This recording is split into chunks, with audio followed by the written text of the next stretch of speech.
Hi అండి, మా పాప అండి ధన్యశ్రీ. తను కొత్తగా బిజినెస్ చేయాలనుకుంది.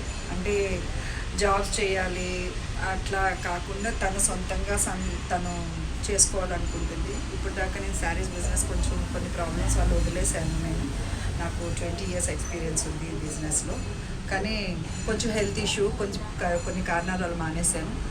దాన్ని ఇప్పుడు ఎల్బీ డిజైనర్స్ మా పాప తను దిగబోతుంది. ఇప్పుడు దాకా కొంతవరకు పెట్టిన కొద్ది రోజులు నన్ను బాగానే ఆదరించారు. ఇప్పుడు తను కూడా ఆదరించాలని కోరుకుంటున్నాను. ఎల్బీ డిజైనర్స్ అండి, మీనింగ్ ఆఫ్ లింగభైరవి డిజైనర్స్ అండి. తనకు ఈ అమ్మవారు అంటే చాలా ఇష్టం. అందుకని నన్ను ఎలా ఆదరించారో మా పాపను కూడా ఆదరించాలి. నేను వీడియోస్ కొన్ని కారణాల వల్ల చేయడం మానేశాను. మా పాపను మట్టికి ఆదరించండి. త్వరలోనే ఇంక శారీస్ అనే కాదు, చాలా వస్తాయి అందులో. పోన్ మీరే చూద్దరు కానీ లింగభైరవి డిజైనర్స్.